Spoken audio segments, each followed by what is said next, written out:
స్తనపాన సమయంలో బిడ్డ తల్లి రొమ్మును పట్టుకునే తీరుపై ఈ స్పోకెన్ ట్యుటోరియల్ కు స్వాగతం. ఈ ట్యుటోరియల్లో మనం బిడ్డ తల్లి రొమ్మును నోటితో లోతుగా అందుకొని పట్టుకొని ఉండడానికి సరైన మెలకువలను మరియు తల్లి ఎంత తరచుగా పాలను పట్టిస్తూ ఉండాలి అనే వాటిని గురించి నేర్చుకుంటాము. మనం ప్రారంభించడానికి ముందు స్తనపానం బాగా జరగడానికి బిడ్డ స్తనాన్ని నోటితో సరిగా పట్టుకోవడం అనేది చాలా ముఖ్యమని దయచేసి గమనించండి. బిడ్డ తన నోటితో తల్లి రొమ్మును పట్టుకోవడం అనేది సరిగ్గా లేకపోతే అప్పుడు బిడ్డ చనుమొన దగ్గర నుండి మాత్రమే పాలను తాగగలదు. దీనివల్ల బిడ్డకు చాలా తక్కువ పాలు లభిస్తాయి. కనుక తల్లి రొమ్ము యొక్క చనుమొన చుట్టూ ఉన్న నల్లని పరిసరం దిగువ భాగాన్ని బిడ్డ తన నోటితో లోతుగా పట్టుకుంటే అది బిడ్డకు తగినన్ని పాలను ఇస్తుంది. దయచేసి గమనించండి. ఎరియోలా అంటే చనుమొన చుట్టూ ఉన్న నల్లని ప్రాంతం. ఇప్పుడు ప్రారంభిద్దాం. ప్రారంభించడానికి తల్లి తన బిడ్డను పాలివ్వడానికి తగిన విధంలో పట్టుకోవాలి. ఇదే సిరీస్ యొక్క ఇతర వీడియోలలో ఈ పట్టుకునే విధానాలు వివరంగా వివరించబడ్డాయి. ఈ ట్యుటోరియల్లో క్రాస్ క్రెడిల్ హోల్డ్ విధానంలో పట్టుకోవడం గురించి వివరించబడుతుంది. తల్లి పాలను చక్కగా పట్టించడానికి బిడ్డ తల్లి రొమ్మును నోటితో బాగా పట్టుకోవడానికి బిడ్డను సరైన పద్ధతిలో పట్టుకోవడం అవసరం అని గుర్తుపెట్టుకోండి. ఈ చిత్రంలో తల్లి శిశువుని క్రాస్ క్రెడిల్ హోల్డ్ విధానంలో సరిగ్గా పట్టుకుంది మరియు శిశువు స్తనపానం కొరకు స్తనాన్ని పట్టుకోవడానికి సిద్ధంగా ఉంది. బిడ్డ తల్లి రొమ్మును నోటిలో పెట్టుకోవడానికి ముందు బిడ్డ తన నోటిని ఆవరించేటప్పుడు తెరిచినట్లుగా వెడల్పుగా తెరవాలి. ఎందుకు? వడాపావ్ లేదా బర్గర్ను పెద్దవాళ్లు తినే విధానాన్ని చూడడం ద్వారా దీనిని అర్థం చేసుకుందాం. వడాపావ్ లేదా బర్గర్ యొక్క పెద్ద ముక్కను కొరకడానికి మనం నోటిని వెడల్పుగా తెరుస్తాము. అదేవిధంగా నోటిని బాగా తెరిస్తే అది శిశువుకు తల్లి రొమ్ము యొక్క ఎక్కువ భాగాన్ని తన నోటిలోకి తీసుకోవడానికి సహాయపడుతుంది. శిశువు నోరు బాగా తెరిచేటట్లు ప్రేరేపించడానికి శిశువు నోటిని బాగా తెరిచే వరకు తల్లి తన చనుమొనను శిశువు పై పెదవికి వ్యతిరేకంగా తేలికగా రుద్దుతూ ఉండాలి. కొన్నిసార్లు శిశువు నోటిని బాగా తెరవడానికి కొన్ని సెకన్ల నుండి 2 నిమిషాల సమయం పడుతుంది. కనుక ఓర్పుతో ఉండాలి. ఏ విధానంలో పాలివ్వడానికైనా తల్లి యొక్క వేళ్లు మరియు రొమ్మును పట్టుకున్న బొటన వేలు ఎల్లప్పుడూ శిశువు పెదాలకు సమాంతరంగా ఉండాలని గుర్తుంచుకోండి. శిశువు నోటిని బాగా తెరిచినప్పుడు బిడ్డ క్రింది పెదవి చనుమొన పరిసరం యొక్క కింది భాగం వద్ద ఉండాలి మరియు చనుమొన అనేది బిడ్డ నోటి పై భాగానికి అందేలా ఉండాలి. అంతేకాని నోటి మధ్యలోకి వచ్చేలా కాదు. ఇప్పుడు తల్లి త్వరగా తన స్తనాన్ని బిడ్డ నోటిలో ఉంచాలి. ఆమె మొదట బిడ్డ యొక్క తలని కొద్దిగా బయటికి వంచి బిడ్డ గడ్డాన్ని స్వల్పంగా రొమ్ములోనికి నొక్కాలి. బిడ్డ నోటిలోనికి స్తనాన్ని చేర్చడానికి ఆమె వెనుకకు వంగడం లేదా స్తనాన్ని నోటిలోకి నెట్టడం లాంటివి చేయకూడదు. శిశువు భుజాల వెనక నుండి సున్నితంగా నెట్టడం ద్వారా శిశువును తల్లి రొమ్ము వద్దకు తీసుకురావాలి. బిడ్డ తల్లి రొమ్మును నోటితో లోతుగా అందుకుని పట్టుకుని ఉండాలంటే ముఖ్యంగా తల్లి యొక్క చనుమొన పరిసరం కింది భాగం అనేది బిడ్డ నోటిలో ఉండాలి. ఇది చనుమొన అనేది శిశువు నోటిలోని సౌకర్యవంతమైన ప్రాంతానికి చేరుకోవడానికి సహాయపడుతుంది. బిడ్డ తన నాలుకను తన క్రింది పెదవి దగ్గర ఉన్న చనుమొన పరిసర భాగానికి వ్యతిరేకంగా నొక్కాలి. ఇది పెద్ద పాలనాళాలపై ఒత్తిడి తెస్తుంది. దానివల్ల ఎక్కువ పాలు బయటకు వస్తాయి. తదుపరి దశ అనేది శిశువు తల్లి రొమ్మును లోతుగా పట్టుకుని ఉందో లేదో తనిఖీ చేయడం. బిడ్డ తల్లి రొమ్మును లోతుగా పట్టుకుని ఉందని నిర్ధారించుకోవడానికి తల్లి ఈ క్రింది సంకేతాలను గమనించాలి. బిడ్డ యొక్క నోరు బాగా తెరుచుకుని ఉంటుంది. శిశువు యొక్క పై పెదవి దగ్గర కనిపించే చనుమొన పరిసర భాగం అనేది దిగువ పెదవి దగ్గర కనిపించే దానికంటే ఎక్కువ ఉంటుంది. శిశువు యొక్క కింది గడ్డం పూర్తిగా తల్లి రొమ్ములో పొదిగి ఉంటుంది. బిడ్డ పాలు మింగేటప్పుడు బిడ్డ దవడ వద్ద పాల చుక్కలు స్పష్టంగా ఉంటాయి మరియు శిశువు యొక్క దిగువ పెదవి బయట దిశలో వంకరగా ఉంటుంది. అయినా నోటితో స్తనాన్ని లోతుగా పట్టుకున్న బిడ్డలో ఇది తల్లి రొమ్ములో దాగిపోతుంది. అలాంటి సందర్భాలలో బిడ్డ క్రింది పెదవి దగ్గర గల స్తనాన్ని తేలికగా నొక్కి బిడ్డ యొక్క క్రింది పెదవి బయట దిశలో వంకరగా ఉందో లేదో తనిఖీ చేయండి. తరువాత శిశువు యొక్క ముక్కును చూడండి. ఒకవేళ శిశువు యొక్క ముక్కు తల్లి రొమ్ముకు వ్యతిరేకంగా నొక్కితే అప్పుడు తల్లి బిడ్డ యొక్క తలని కొద్దిగా బయటికి వంచవచ్చు. దానివల్ల శిశువు గడ్డం రొమ్ములోనికి మరింత నెట్టబడుతుంది మరియు బిడ్డ ముక్కు ఇంకా నుదురు తల్లి రొమ్ము నుండి దూరమవుతాయి. ఇలా చేస్తే బిడ్డ తల్లి రొమ్మును నోటితో పట్టుకోవడాన్ని మరింత లోతుగా ఉండేలా చేస్తుంది. బిడ్డ యొక్క మొత్తం ముఖాన్ని రొమ్ము నుండి దూరంగా లాగవద్దు. ఇది చనుమొన నుండి పాలను తాగడానికి కారణమవుతుంది. పాలను పట్టించడం అనేది తల్లికి సౌకర్యవంతంగా ఉండాలని గుర్తుంచుకోండి. ఆమెకు చనుమొనపై లాగినట్టు, గిల్లినట్టు లేదా రుద్దినట్టు అనిపించకూడదు.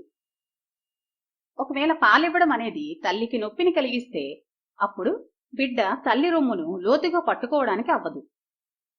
బిడ్డ తల్లి రొమ్మును సరిగ్గా పట్టుకోకపోవడానికి ఒక సాధారణ కారణాన్ని చూద్దాం. చాలా మంది తల్లులు వారి చనుమన పరిసరాన్ని నొక్కి చనుమనను మాత్రమే బిడ్డ యొక్క నోటి మధ్యలో పెడతారు.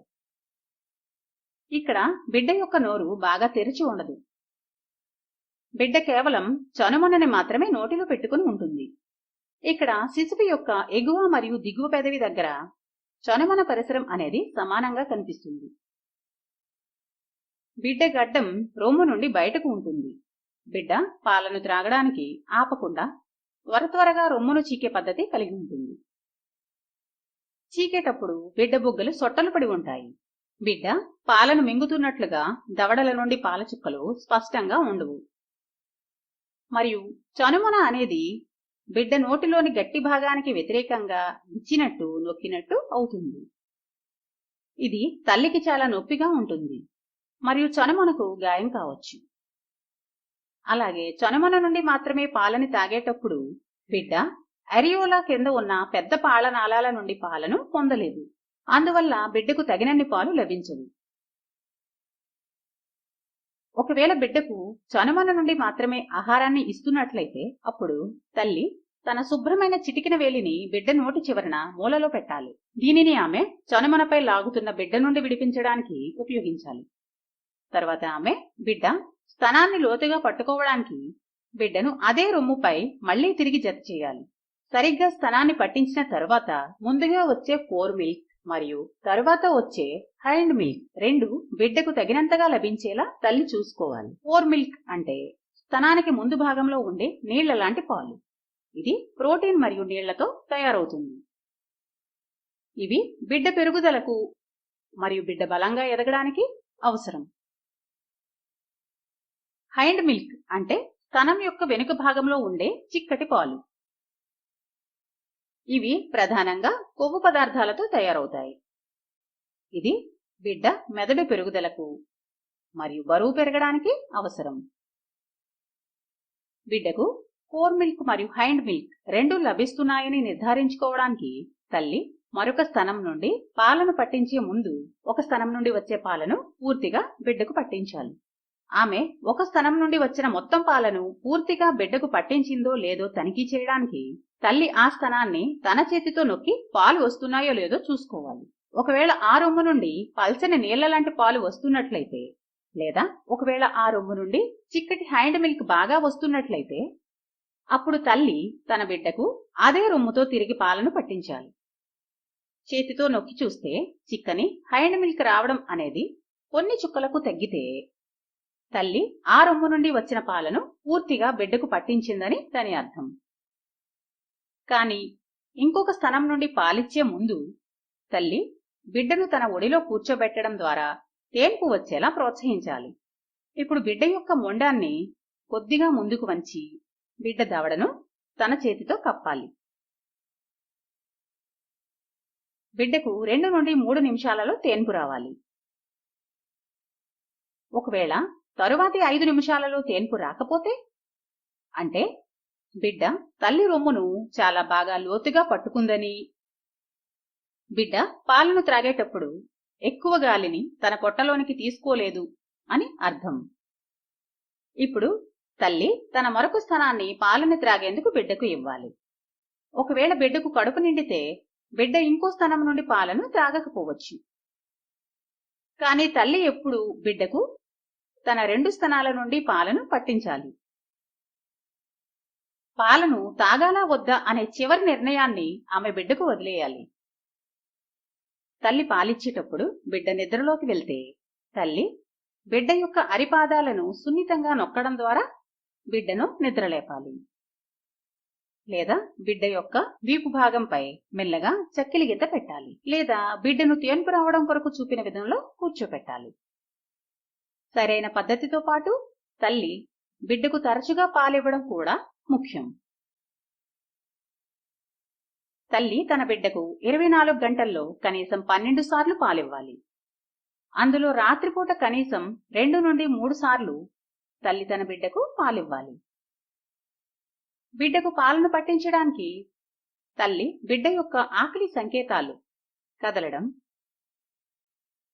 నోరు తెరవడం, తల తిప్పడం, తన చేతిని నోట్లో పెట్టుకోవడం, వేళ్లను చీకడం మరియు ఒళ్ళు విరవడం వంటివి చూడాలి. ఒకవేళ బిడ్డ తల్లి పాల కోసం ఏడుస్తుంది అంటే అప్పుడు చాలా ఆలస్యం అయ్యిందని అర్థం. దయచేసి గమనించండి, 2 వారాలు, 6 వారాలు మరియు 3 నెలల వయస్సులో శిశువు యొక్క పెరుగుదలలో వేగవంతమైన వృద్ధి ఉంటుంది. కనుక బిడ్డకు ఇంకా ఎక్కువ పాలు అవసరమవుతాయి. అలాగే ఒకవేళ తల్లి శిశువుకు ఎక్కువ సార్లు పాలను పట్టిస్తుంటే తల్లి యొక్క పాలు కూడా పెరుగుతాయి. అందువల్ల ఎంత వేగంగా పెరుగుదల ఉన్న ఈ సమయంలో తల్లి ఇంకా ఎక్కువ సార్లు బిడ్డకు పాలను పట్టిస్తూ ఉండాలి. జీవితంలో మొదటి 6 నెలల కొరకు బిడ్డకు తల్లి పాలే ఉత్తమమైన పోషకాహారం అని గుర్తుంచుకోండి. మరియు తల్లి పరిపూర్ణంగా పాలివ్వడానికి మంచి అనుబంధం అనేది కీలకం. ఇంతటితో ఈ ట్యుటోరియల్ చివరకు వచ్చాము. ఈ ట్యుటోరియల్ను తెలుగులోకి అనువదించినది శ్రావంతి మరియు నేను ఉదయలక్ష్మి. మీ వద్ద సెలవు తీసుకుంటున్నాను. పాల్గొన్నందుకు ధన్యవాదములు.